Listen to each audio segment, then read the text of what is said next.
ನನ್ನ ಹೆಸರು K M ಅನಂತ ಕೀರ್ತಿ, ದ್ರಾವಿಡ ವಿಮೋಚನಾ ಸಂಘದ ಅಧ್ಯಕ್ಷನಾಗಿದ್ದೇನೆ.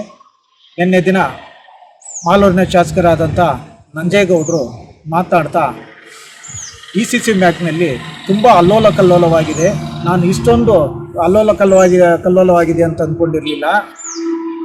ಏನು ಈಗ ಬ್ಯಾಂಕ್ ಅವನತಿಗೆ ಕಾರಣವಾಗಿದೆ, ಅದಕ್ಕೆ ನೇರವಾಗಿ ಇದ್ದಂಥ ಹಿಂದೆ ಇದ್ದಂಥ ಆಡಳಿತ ಮಂಡಳಿ ಕಾರಣ ಅಂತ ಹೇಳ್ತಿದ್ದಾರೆ. ನಂಜೇಗೌಡರು ಒಂದು ಸಂಸ್ಥೆಯ ಅಧ್ಯಕ್ಷರಾಗಿದ್ದುಕೊಂಡು ಇನ್ನೊಂದು ಸಂಸ್ಥೆಯ ಮೇಲೆ ಆರೋಪ ಮಾಡಬೇಕಂತಂದರೆ ತಾವು ಎಷ್ಟು ಶುದ್ಧಾಸ್ತರು, ಎಷ್ಟು ಶುದ್ಧವಾಗಿದ್ದೀನಿ ಅನ್ನೋದನ್ನು ಅವರು ಮನ್ನಾ ಮಾಡಿಕೊಳ್ಬೇಕು. ಇದೇ ಅವ್ರ ಜೊತೆಯಲ್ಲಿ ನಿನ್ನೆ ಬಂದಿದ್ದಂಥ SN ನಾರಾಯಣ ಸ್ವಾಮಿಯವರು, ಬಂಗಾರಪೇಟೆ ಶಾಸಕರಾಗಿರುವಂಥ SN ನಾರಾಯಣ ಸ್ವಾಮಿಯವರು ಇವರ ವಿರುದ್ಧ ಹಲವಾರು ಕೋಟ್ಯಾಂತರ ರೂಪಾಯಿ ಹಗರಣಗಳ ಆರೋಪ ಮಾಡಿದ್ರು. ಆದರೆ ಇಂದು ಅವ್ರ ಜೊತೆಯಲ್ಲಿ ನಂಜೇಗೌಡರು ರಾಜಿ ಮಾಡಿಕೊಂಡು, ಏನಕ್ಕೆ ರಾಜಿ ಮಾಡ್ಕೊಂಡಿದ್ದಾರೋ ಈ ಅನೇಕ ಸಂಬಂಧ ಬಗ್ಗೆ ನಮಗೆ ಗೊತ್ತಿಲ್ಲ. ಅವರು ಒಟ್ಟಿಗೆ ಇರೋದು ನಮಗೂ ಸಂತೋಷಕರವಾದಂಥ ವಿಚಾರನೇ. DCC ಬ್ಯಾಂಕಲ್ಲಿ ನಡೀತಾ ಇರುವಂಥ ಹಗರಣದಲ್ಲಿ ಇದಕ್ಕೆ ತನಿಖೆ ಮಾಡ್ತಿದ್ದಾರೆ. ಅದ್ರ ಪಾಡಿಗೆ ಅದು ತನಿಖೆ ಆಗುತ್ತೆ, ಸಂತೋಷ. ಮತ್ತು ಹೊಸದಾಗಿ ಅಧ್ಯಕ್ಷ ನೇಮಕ ಮಾಡ್ತೀರಿ ಅಂತಂದ್ಬಿಟ್ಟು ಹೇಳಿದ್ದಾರೆ. DCC ಬ್ಯಾಂಕ್ಗೆ ಯಾರೇ ಆಗಿರಲಿ ನಮ್ಗೆ ಸಂತೋಷಕರನೇ. ಆದರೆ ನಂಜೇಗೌಡರು ಈ SN ನಾರಾಯಣ ಸ್ವಾಮಿ ಅವರು ಮಾಡಿರೋ ಆರೋಪಗಳಿಗೆ ಅವರು ಉತ್ತರ ಕೊಡಬೇಕು. ಇವರು ನಂಜೇಗೌಡರು ಶುದ್ಧ ಅಸ್ತರು, ಅವ್ರು ಸತ್ಯಹರಿಶ್ಚಂದ್ರರು, ಅವ್ರು ಏನು ಯಾವುದೇ ಹಗರಣದಲ್ಲಿ ಇದಾಗಿಲ್ಲ, ಪಾಲ್ಗೊಂಡಿಲ್ಲ, ಯಾವುದಕ್ಕೆ ಕೈ ಹಾಕಿಲ್ಲ ಅಂತಂದ್ಬಿಟ್ಟು SN ನಾರಾಯಣ ಸ್ವಾಮಿಯವರು ಹೇಳಿದ್ರೆ ನಾವು ನಂಬ್ತೀರಿ. ಅಲ್ಲಿವರೆಗೂ ನಂಜೇಗೌಡರಿಗೆ ಈ DCC ಬ್ಯಾಂಕ್ನಲ್ಲಿ ನಡೆದಿರೋಂಥ ಆರೋಪಗಳಿಗೆ ಏನೋ ಒಂದು ಹೇಳ್ತಿದ್ದಾರೆ, ಆರೋಪಗಳಿಗೆ ಮಾತನಾಡೋದಕ್ಕೆ ಅವ್ರಿಗೆ ನೈತಿಕತೆ ಇಲ್ಲ. ಇವರು ಯಾರು SN ನಾರಾಯಣ ಸ್ವಾಮಿಯವರು ಆದಿಯಾಗಿ ಮಂಜುನಾಥ ಗೌಡರು, ಸಾಮಾಜಿಕ ಹೋರಾಟಗಾರರಾದಂಥ ಯಾರು ಗೂಳಿಗಾನಹಳ್ಳಿ ನಾಗರಾಜು, ವೆಂಕಟಾಚಲರವರು ಸುಮಾರು ಜನ ಆರೋಪಗಳು ಮಾಡಿದ್ದಾರೆ. ನೇಮಕಾತಿಯಲ್ಲಿ ಹಗರಣ ಆಗಿದೆ, ಲಂಚ ಸ್ವೀಕಾರ ಮಾಡಿದ್ದಾರೆ ಅಂತಂದ್ಬಿಟ್ಟು ಅದು ಸತ್ಯವಾಗಿದೆ. ಮತ್ತು ಅವರು ತನ್ನ ಸ್ವಂತ ಕಾರಿಗೆ KMFನ ಹಣ ಬಳಸ್ಕೊಂಡು ಪೆಟ್ರೋಲ್ ಡೀಸೆಲ್ಗಳು ಹಾಕ್ಸ್ಕೊಂಡಿದ್ದಾರೆ. ಅದ್ರ ದಾಖಲೆ ಸಹ ನಾವು ಬೇಕಂತಂದ್ರೆ ತನಿಖೆ ಸಂದರ್ಭದಲ್ಲಿ ಏನಕ್ಕೆ ಕರೆದ್ರು ಕೂಡ ನಾವು ಬಂದು ಅದನ್ನು ತೋರಿಸ್ತೀರಿ, ಆ ದಾಖಲೆಗಳ ಸಮೇತ ಕೊಡ್ತೀನಿ. 512 ಕೋಟಿ ಹಗರಣ ಆರೋಪ ಮಾಡ್ತಾರೆ. ಯಾರು? ಗೂಳಿಗಾನಹಳ್ಳಿ ನಾಗರಾಜು ಮತ್ತು ವೆಂಕಟಾಚಲರವರು. ಏನು ಕೆಲಸಕ್ಕಾಗಿ ಒಬ್ಬ ಅಭ್ಯರ್ಥಿ ಹತ್ರ 20-30 ಲಕ್ಷ ರೂಪಾಯಿ ವಸೂಲಿ ಮಾಡಿದ್ದಾರೆ. ಮತ್ತು ಪರೀಕ್ಷೆ ನಡೆಸಿದ ಅಭ್ಯರ್ಥಿಗಳು OMR ಪ್ರತಿ ಅದಲು ಬದಲು ಮಾಡಿದ್ದಾರೆ.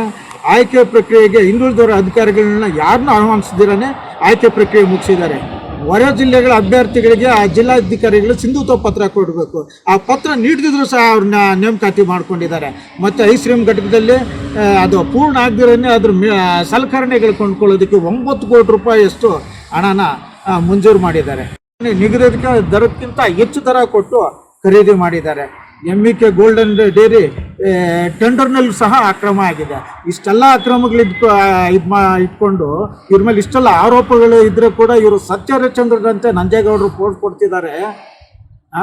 ನಂಜೇಗೌಡರು ಬೇರೊಬ್ಬರ ಮೇಲೆ ಆರೋಪ ಮಾಡಬೇಕಂತಂದರೆ ಅವರು ತಾವು ಎಷ್ಟು ಶುದ್ಧಾಸ್ತರು ಅನ್ನೋದನ್ನು ತಿಳ್ಕೊಳ್ಬೇಕು. ಮೊದಲು ಅವರು ಸಂಸ್ಥೆನ ಸರಿಪಡಿಸೋವಂಥ ಒಬ್ಬ ಅಧ್ಯಕ್ಷ ನೇಮಕ ಮಾಡಲಿ, ಉಪಾಧ್ಯಕ್ಷ ನೇಮಕ ಮಾಡಲಿ. ಮೊದಲು ಅವ್ರ ಮನೆ ಸ್ವಚ್ಛ ಮಾಡಿಕೊಂಡು ಇನ್ನೊಬ್ಬರ ಮನೆ ಸ್ವಚ್ಛ ಮಾಡೋದಕ್ಕೆ ಬರಲಿ ಅಂತ ಹೇಳ್ತಾ ನಾನು ಇದು ಮಾಡ್ತೀನಿ. SN ನಾರಾಯಣ ಸ್ವಾಮಿಯವರು ಕೋಟ್ಯಾಂತರ ರೂಪಾಯಿ ಹಗರಣ ಆಗಿದೆ, ಕೋಚುಮಲ್ಲಲ್ಲಿ ನೇಮಕಾತಿಯಲ್ಲಿ ಹಗರಣ ಆಗಿದೆ. ಮತ್ತು MEK ಡೈರಿ ಕಟ್ಟಡ ಕಾಮಗಾರಿ ಇದರಲ್ಲೂ ಅಕ್ರಮ ನಡೆದಿದೆ ಅಂತಂದ್ಬಿಟ್ಟು ಅವರು ಪತ್ರಿಕಾ ಬಹಿರಂಗವಾಗಿ ಹೇಳಿಕೆ ಕೊಟ್ಟಿದ್ದಾರೆ. ಮತ್ತು ಸರ್ಕಾರಕ್ಕೂ ಪತ್ರ ಬರಿತೀನಿ ಅಂತಂದ್ಬಿಟ್ಟು ಅದನ್ನು ಇದು ಮಾಡಿದ್ದಾರೆ. ನೋಡಿ, ಅವರೇ ಪತ್ರಿಕಾಗೋಷ್ಠಿ ನಡೆಸಿ MEK ಗೋಲ್ಡನ್ ಡೇರಿ ನಿರ್ಮಾಣ ಗುತ್ತಿಗೆಯಲ್ಲಿ ಅಕ್ರಮ ಮತ್ತು ಕೋಟ್ಯಾಂತರ ರೂಪಾಯಿ ಲಂಚದ ವ್ಯವಹಾರ ನಡೆದಿದೆ ಅಂತಂದು ಇದು ಮಾಡಿದ್ದಾರೆ. ಮತ್ತು ಕಾನೂನು ಬಾಹಿರವಾಗಿ ಸೋಲಾರ್ ಪ್ಲಾಂಟ್ ಅಳವಡಿಕೆ ಮಾಡಿದ್ದಾರೆ ಅಂತಂದ್ಬಿಟ್ಟು ಪತ್ರಿಕಾಗೋಷ್ಠಿಯಲ್ಲಿ ಇದು ಮಾಡಿದ್ದಾರೆ. ಅವರೇ ಇದು ಮಾಡಿದ್ದಾರೆ, ಮಾಹಿತಿ ಕೊಟ್ಟಿದ್ದಾರೆ. ಅವರಿಬ್ಬರು ಯಾವ ರೀತಿ ಹೊಂದಾಣಿಕೆ ಮಾಡ್ಕೊಂಡಿದ್ದಾರೆ ಗೊತ್ತಿಲ್ಲ. ಯಾವ ರೀತಿ ಅವ್ರ ಆರೋಪಗಳಿಗೆ ಇದು ಮಾಡಿಕೊಂಡು ಹೊಂದಾಣಿಕೆ ಮಾಡ್ಕೊಂಡಿದ್ದಾರೆ. ಹೊಂದಾಣಿಕೆ ಅಡ್ಜಸ್ಟ್ಮೆಂಟ್ ರಾಜಕಾರಣ ಮಾಡ್ತಿದ್ದಾರೆ. ಯಾರು? ನಂಜೇಗೌಡರು. ಅವ್ರ ಧ್ವನಿ ಎದ್ದಿರೋಂಗೆ ಇವ್ರಿಗೇನಾದರೂ ಆಂಶಗಳು ಕೊಟ್ಟಿರ್ಬೋದು. ಗೌಡರು ಕೋಮುಲ್ನಲ್ಲಿ 300 ಕೋಟಿ ಅಕ್ರಮ ನಡೆದಿದೆ. ಪ್ರತಿದಿನ ರೈತರು ಲಕ್ಷ ಹಣ ಸಂಘಟಿತವಾಗಿ ದರೋಡೆ ಮಾಡಿದ್ದಾರೆ, ಬೋಗಸ್ ಕಂಪ್ನಿಗಳ ಮೂಲಕ ಹಣ ಲೂಟಿ ಅಂತ ಅಂದ್ಬಿಟ್ಟು ಅವರು ಪತ್ರಿಕಾಗೋಷ್ಠಿ ಇದು ಮಾಡಿದ್ದಾರೆ. ಮತ್ತು ಅಂತರ್ಗಂಗೆ ಪತ್ರಿಕೆ ಎಚ್ಚರಿಸಿತ್ತು ಏನಂತ, ಆಡಳಿತ ಮಂಡಳಿ ಅವ್ರ ವಿರುದ್ಧನೂ ಅಬ್ಬರಿಸಿದ್ರು, ಇದು ಮಾಡಿದ್ರು. ಸಿಬ್ಬಂದಿ ನೇಮಕ ಲಂಚದ ಆರೋಪ ಸತ್ಯವಾಯಿತು. ಲಂಚ ಕೊಟ್ಟು ನೇಮ ಸಿಬ್ಬಂದಿಯ ಭವಿಷ್ಯ ಅತಾಂತರವಾಯಿತು ಅಂತಂದ್ಬಿಟ್ಟು ಅಂತರ್ಗಂಗೆ ಪತ್ರಿಕೆಯವರು ಬರೀತಾರೆ. ಆಯುಕ್ತರು ಬಂದು ತನಿಖೆ ಮಾಡ್ತಾರೆ. ಸುಮ್ಮನೆ ತನಿಖೆ ಮಾಡ್ತಾರೆ ಅವರು.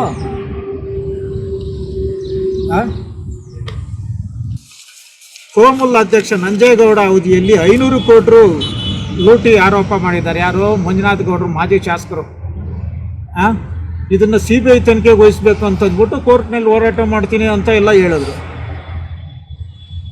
ನಂತರ ಸಾಮಾಜಿಕ ಹೋರಾಟಗಾರ ಗೂಳ್ಗಾನಹಳ್ಳಿ ನಾಗರಾಜು ಮತ್ತು KP ವೆಂಕಟೇಶ್ವರರವರು ಕೋಮುಲ್ನಲ್ಲಿ ನಡೆದ 300 ಕೋಟಿ ಅಲ್ಲ 512 ಕೋಟಿ ಅವ್ಯವಹಾರ ED ಮತ್ತು CBIಗೂ ದೂರು ಕೊಟ್ಟಿದ್ದೀನಿ ಅಂತಂದ್ಬಿಟ್ಟು ಪತ್ರಿಕಾಗೋಷ್ಠಿಯಲ್ಲಿ ಹೇಳ್ತಾರೆ. ಇಷ್ಟೆಲ್ಲ ಆರೋಪಗಳಿದ್ರೂ ಕೂಡ ನಂಜೇಗೌಡ ಇಷ್ಟೆಲ್ಲ ಆರೋಪಗಳು ಇಟ್ಕೊಂಡು ಮತ್ತೆ ಅದನ್ನು ಲೂಟಿ ಮಾಡ್ತಾ ಅದನ್ನು ಅದು ಒಂದು ಗಣಿ ರೀತಿಯಲ್ಲಿ ಸಿಕ್ಕೋಗ್ಬಿಟ್ಟಿದೆ. ಎಷ್ಟು ಬೇಕೋ ಅಷ್ಟು ಗಣಿಯಲ್ಲಿ ಲೂಟಿ ಮಾಡ್ತಾ ಇದ್ದಾನೆ, ಬಾಚ್ತಾ ಇದ್ದಾನೆ. ಇದನ್ನು ಸಂಪೂರ್ಣವಾಗಿ ತನಿಖೆ ಮಾಡಬೇಕು. ಅವ್ರದ್ದೇ ಸರ್ಕಾರ ಬೇರೆ ಇದೆ, ಅವರೇ ತನಿಖೆ ಮಾಡಲಿ. ಇವಾಗೇನು DCC ಬ್ಯಾಂಕ್ ಇದಕ್ಕೆ ತನಿಖೆ ಮಾಡಲಿ, ಅದನ್ನು ಉದ್ಧಾರ ಆಗೋದಕ್ಕೆ ಏನು ಬೇಕೋ ನಮ್ಮದು ಸರ್ಕಾರ ಬಳಸ್ಕೊಂಡು ಇದು ಮಾಡ್ತಾ ಇದ್ದೀನಿ ಅಂತ ಹೇಳ್ತಿದ್ದಾರೆ. ಅದನ್ನು ಮಾಡಲಿ. ಮತ್ತು ಇವಾಗ ಕೋಮಲ್ ಅವ್ರ ಜೊತೆಲಿದ್ದಂಥ ಇನ್ನೊಬ್ಬ ಪುತ್ತೂರು ಮಂಜುನಾಥ್ ಅವ್ರು ಹೇಳಿದ್ರು, ಯಾರು KMF ಅಲ್ಲಿ ದುಡ್ಡು ತಿಂದಿದ್ದಾರೋ ಅವ್ರ ಕೈಗಳು ಕುಷ್ಠರೋಗ ಬರ ಅಂತ. ಅವರು ಅವ್ರ ಜೊತೆಯಲ್ಲೇ ಇದ್ದಾರೆ. ಎಲ್ಲರೂ ಅವರು ತನಿಖೆ ಮಾಡಲಿ. ಕೋಮಲಲ್ಲಿ ಈ ಆರೋಪಗಳಿಗೆಲ್ಲ ಇದು ಉತ್ತರ ಕೊಡಲಿ. ಮತ್ತು ಇದು ಅಕ್ರಮಗಳ ಆರೋಪಗಳು ಸಾಬೀತಾಗಿದೆ. ಅದಕ್ಕೇನಂತ ಹೇಳ್ತಾರೆ, ಇದಕ್ಕೆ ಅವರೇ ಹೇಳಿದ್ರು, ಯಾರು ಆಡಳಿತ ಅವಧಿ ಇರ್ತದೋ ಅವ್ರ ಅವಧಿಯಲ್ಲಿ ನಡೆದಿರೋಂಥ ಘಟನೆಗಳೇ ಅವರೇ ಕಾರಣರು ಅಂತ ಅಂದ್ಬಿಟ್ಟು ಅವರೇ ಹೇಳಿದ್ದಾರೆ. ಹಾಗಾದರೆ ಇದಕ್ಕೆಲ್ಲ ಕಾರಣ KMF ಅಲ್ಲಿ ನಡೆದಿರೋ ಹಗರಣಗಳಿಗೆಲ್ಲ ಕಾರಣ ನಂಜೇಗೌಡ್ರಿ. ಅವರೇ ಸ್ವತಃ ಒಪ್ಕೊಂಡಿದ್ದಾರೆ. ಅವರು ಇದರಲ್ಲಿ ಅವರದ್ದು ಶುದ್ಧಿ, ಅವ್ರ ಮನೆ ಶುದ್ಧಿ ಆಗದಿರೋ ಬೇರೊಬ್ಬರ ಮನೆ ಬಗ್ಗೆ ಮಾತನಾಡ್ತಿದ್ದಾರಲ್ಲ, ಮೊದಲು ಅವ್ರು ಶುದ್ಧಿ ಆಗಿಬಿಟ್ಟು ಅವ್ರ ಮನೇನ ಶುದ್ಧಿ ಮಾಡಿಬಿಟ್ಟು ಬೇರೊಬ್ಬರ ಮನೇನ ಶುದ್ಧಿ ಮಾಡಲಿ ಅಂತ ನಾನು ಕೇಳ್ಕೊಳ್ತಾ ಇದ್ದೀನಿ.